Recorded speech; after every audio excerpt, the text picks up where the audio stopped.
Hello there, this is Individual Differences in Stress. This is from the stress topic in Year 2 of Psychology, and in this video we're looking just at Type C personality. So let's get going. This was added later on. Obviously, it's related to type A and B. It's basically a third personality type that was proposed. And what it is basically people who are what we call pathologically nice. Think about someone who's a real people pleaser. They're always doing things that they think will please other people at the expense of themselves.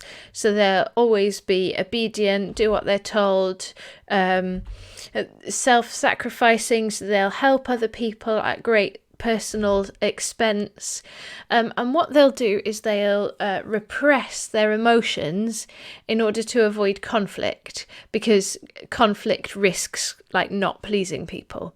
So they won't, if they're angry with someone, they won't express that anger, they'll repress it and push it back down. Equally, if they're stressed, they won't express that stress at someone, they'll repress that back down.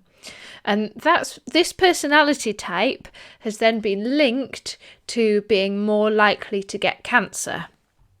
And the link to stress is that it's this repression of emotions thing. So if you're a type C personality and you're experiencing stress or anger, then you're more likely to mask it and repress it. And that's the thing. It's the way you're dealing with stress and anger that makes you more likely to develop cancer. So it's that link again between stress and personality and illness that we also saw with type A, where the type A personality with its aggression and stuff is far more linked with stress is far more likely to cause illness.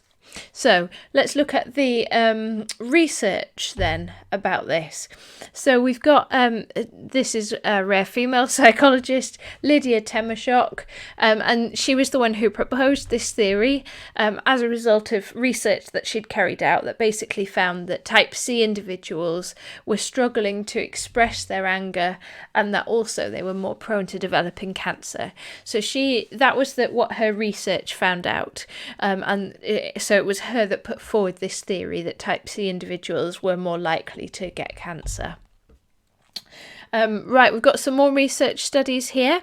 So this would be your evaluation, where you'd say one strength of this theory is that it has research to support it.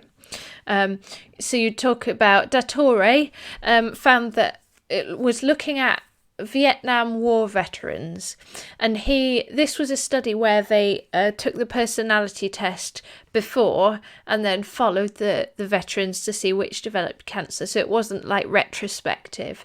So they did the personality tests on all these war veterans, and then they found that 75 had developed cancer, and the rest were a control group, and the cancer patients were reporting significantly greater emotional repression.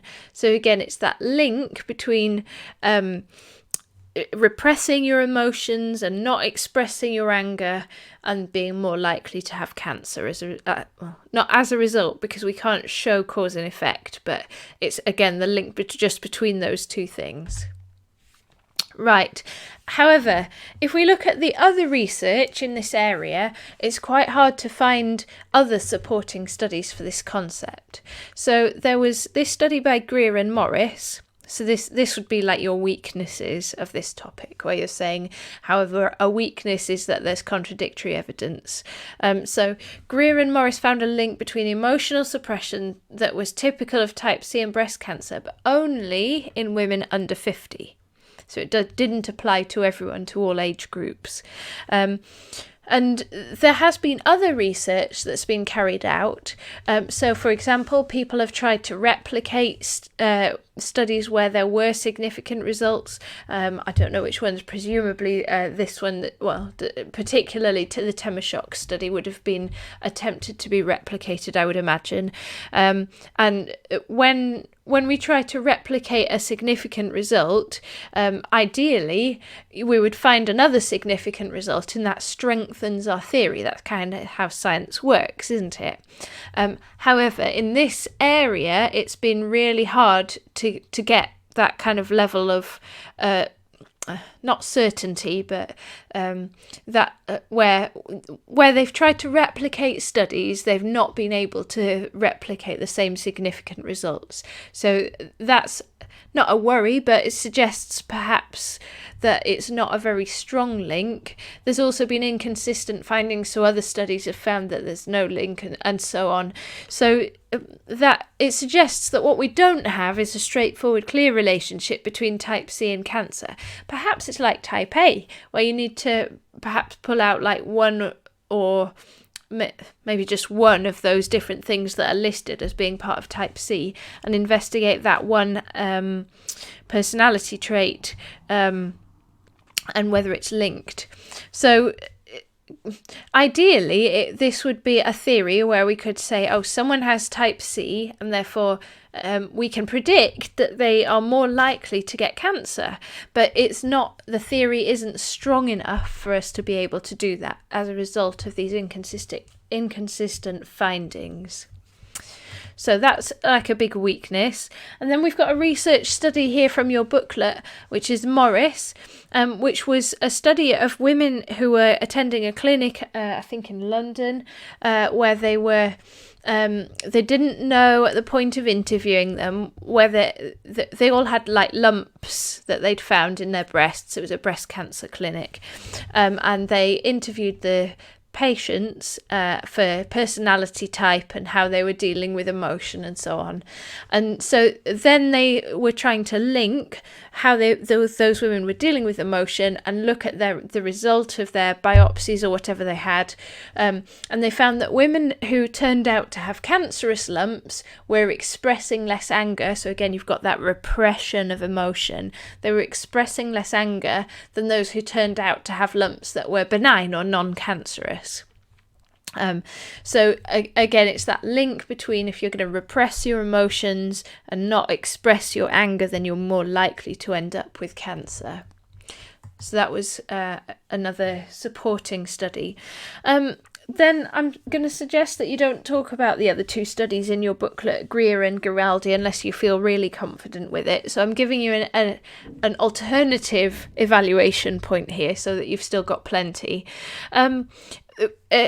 A lot of the research in this area, it's simply showing a link between the two factors, between repression of emotion and cancer.